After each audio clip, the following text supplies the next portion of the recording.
Labadiena visi, labadiena Asta, labai džiaugiuosi būdama čia, dėl to, kad gegužė yra odos vėžio prevencijos mėnuo ir šita tema yra ypatingai aktuali, nes kasmet Lietuvoje apie 400 yra naujų atvejų melanomos. Iš tikrųjų, tema yra aktuali, nes nepaisant to, kad man atrodo, už kiekvieno kampo šiais laikais mes jau galim išgirsti, saugokitės saulės, nesideginkit, tepkit kremus nuo saulės, naudokite SPF, yra odos vėžys, melanoma, bet netgi kartais baisu, kad žmonės pradės atstumti tą informaciją, kad vos jie nepradės daryti atvirkščiai, bet nepaisant to, vis tiek yra žmonių, kurie sugeba net nepasiskaityti ir kaip tarsi pirmą kartą girdi apie kremus nuo saulės ir įvairias galimybės susirgti odos vėžiu. Asta, kas yra melanoma? Melanoma yra vienas pikčiausių odos vėžių, kuris atsiranda iš pigmentinių ląstelių. Bet iš tiesų pigmentinių ląstelių yra ne tik tai odoje. Ir akis turi pigmentinių ląstelių, net jie gali atsirasti vidaus organuose. Iš tikrųjų, tarp visų odos vėžių melanoma sudaro, ačiū Dievui, mažą procentą, nes tai yra pats piktybiškiausias odos vėžys, kuris gali dėja išplisti, kurį vis dar sunku gydyti šiais laikais. Yra ir nemelanominis odos vėžys, kuris yra daug dažnesnis. Ir tie nemelanominiai odos vėžiai yra dalinami į bazaliomas, kas sudaro didžiąją dalį, apie 70–80% nemelanominių odos vėžių sudaro bazaliomos. Ir apie 30% sudaro plokščialąstelinis vėžys. Šie vėžiai, jeigu galima taip sakyti, yra geresni negu melanoma. Tiesa, kad melanoma gali atsirasti iš apgamo. Taip, tai yra dalis tiesos. Iš tikrųjų, didžioji dalis žmonių galvoja, kad melanomos atsiranda tik iš apgamų. Ir labai dažnai tie žmonės, kurie, sakykime, turi tamsesnius, šiek tiek pakitusius apgamus, jie sako, žinokit, aš labai saugiai elgiuosi. Aš apsiklijuoju pleistru visus apgamus ir galiu pliaže saugiai degintis. Skrudintis.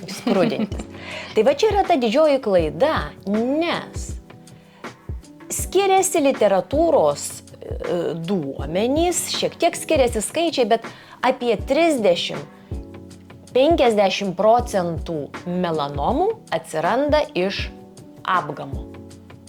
Tai reiškia, kad apie 50, o kartais net 80% melanomų gali atsirasti tiesiog sveikoj odoj.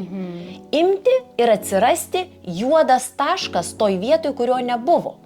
Tai reiškiasi, kad saugoti ir slėpti nuo saulės, klijuoti pleistriukus ar tepti taškiniu būdu kremus nuo saulės, tai mes apsaugosim tik tai tą nedidelį procentą tikimybę susirgti melanomą. Reiškia, tik tai apgamus apsaugosim. Bet visa mūsų oda liks neapsaugota. Tai reiškia, tai yra auksinė taisyklė. Melanoma gali atsirasti iš niekur, nebūtinai iš apgamų. Todėl saugoti turime viską, veidą, akis, visą odą, ne tik apgamus. Atpažinti odos vėžį yra tikrai sudėtinga ir aš pati pasidalinsiu savo į tokią situaciją, kad sakiau klientai būtinai apsilankyti pas dermatologą, nes įtartinai man atrodė tas pigmentas. Ir sakiau vieną, antrą kartą, trečią, sako, ne, man čia post-akne toks mini pigmentas, čia nieko tokio praeis. Ir realiai, ko aš jai nepasakiau, kad neapsilankysi pas dermatologą, nebepriimsiu. Jinai apsilankė ir Asta žino, kad rado jai blogoje tą situaciją ir džiaugiuosi, kad paspaudžiau savo klientę ir dabar turim gerą rezultatą. Ir iš tikrųjų, kartais tas odos vėžys nebūtinai atrodo kaip iš katalogo, kur mes ten galim galima suprasti ir atspėti. Tai gerai, kad Katerina, sakykim, pastebėjo, ji yra odos profesionalė ir jinai gali tą irgi įtarti ir nukreipti. Bet kaip atpažinti pačiam? Tai pirmiausia, jeigu mes kalbėtume jau apie tuos pigmentinius odos darinius, visuomet sakom, stebėkite savo odą, stebėkite savo apgamus ir kitus odos darinius. Ką reiškia stebėti? Reiškia atkreipti dėmesį į ABCD taisyklę. A. Ar neatsiranda, sakykime, apgame asimetrija? Reiškia, apgamas buvo apvalus ir staiga jis ten kažkaip žiūri, kad virto širdelė. Debesėlis. B. Borės kraštai. Ar taisyklingi kraštai? Ar tarsi pradeda ištrupėti? C. Kala spalva. Ar yra vienalytė spalva, viena spalva? Ar atsiranda tame dariny papildomos spalvos? Ir D. Diametras. Ar nepradeda tas apgamas, tas darinys didėti neadekvačiai? Ir čia aš noriu trupučiuką pakomentuoti. Kartais ateina mamos, atsiveda vaikus, išsigandusios, sako, žiūrėkit, buvo toks apgamas, jisai buvo mažas, dabar jisai ženkliai didesnis. Ir iš tiesų, vaikas buvo mažas, apgamas buvo mažas, vaikas padidėjo, apgamas padidėjo, ar ne?